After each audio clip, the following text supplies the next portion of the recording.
আমার বন্ধুগণ, মানুষ হতাশায় যেন না ভাঙে।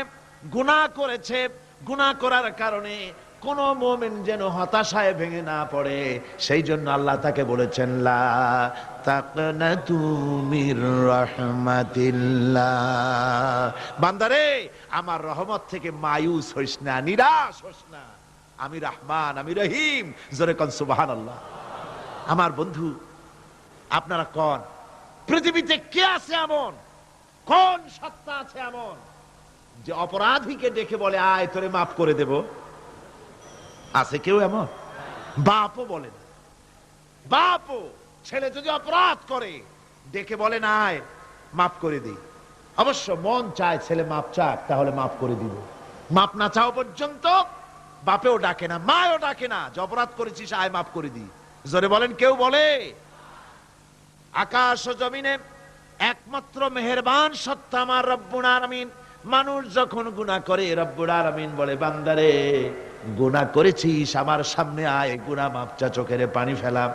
যত বড় গুনাহ তোর হোক না কেন, আমি রব্বুল আলামিন তোর গুনাহ খাতাকে মাফ করে দেব। কিভাবে মাফ করব?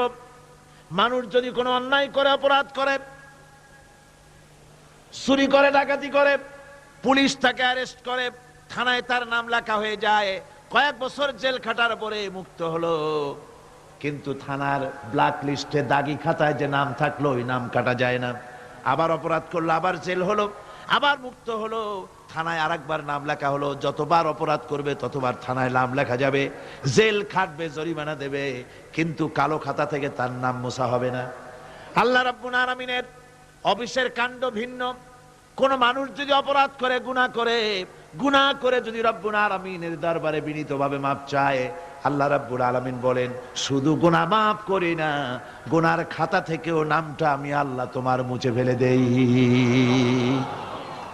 গুনাহ আমার কাছে মাপ চাও, আমাকে ডাকো, আমি তোমার কাছে আছি।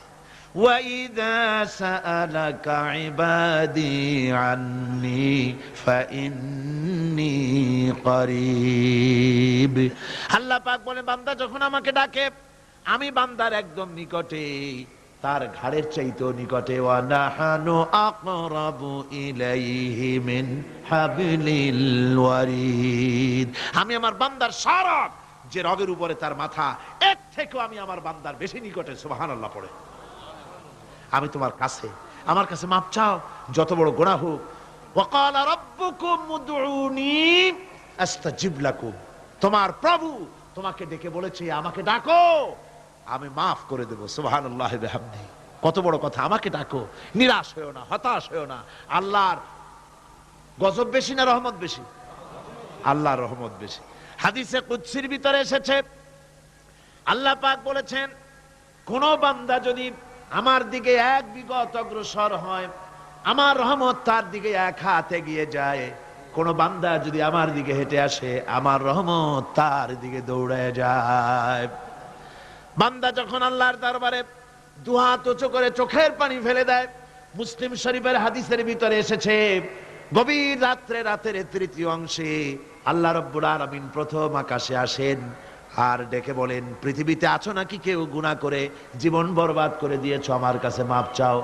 ঋণগ্রস্ত আছো, অসুস্থ আছো, অপমানিত আছো, কে আছো মাজলুম, আমাকে ডাকো, আমার কাছে বলো, আমি ডাকের সাড়া দেব, জীবনের আশা পূরণ করে দেব।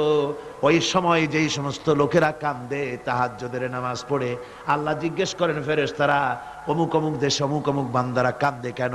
ফেরেশতারা বলে রব্বুল আলামিন তুমি তো ভালো করে জানো। আল্লাহ বলেন জানি, তবুও তোমাদের মুখে শুনতে চাই। তারা বলে রব্বুল আলামিন তোমার এই বান্দা গুনাহ করেছে, গুনার জন্য মাপ চায়, জাহান্নাম থেকে বাঁচতে চায়। আল্লাহ পাক বলেন ফেরেশতারা আমার এই বান্দারা আমারে দেখেছে নাকি? বলে দেখে নাই। বলে আমার দোজখ দেখেছে নাকি? বলে না, তাও দেখে নাই। আমার বেহেশত দেখেছে নাকি? বলে না, তাও দেখে নাই। আল্লাহ পাক বলেন ফেরেশতারা সাক্ষী থাকো, ওরা আমাকে দেখে নাই, আমার বেহেশত দোজখ কিছুই দেখে নাই, শুধুমাত্র আমার নবীর কথা, আমার কোরআনের কথা বিশ্বাস করে আরামের ঘুমকে হারাম করে যেভাবে তারা কাঁদতেছে, সাক্ষী থেকে যাও ফেরেশতারা, আমার রহমতের দরিয়ায় জোশ মেরেছে, আমার ওই ক্রন্দনরত বান্দাগুলিকে আমি আল্লাহ মাফ করে দিলাম।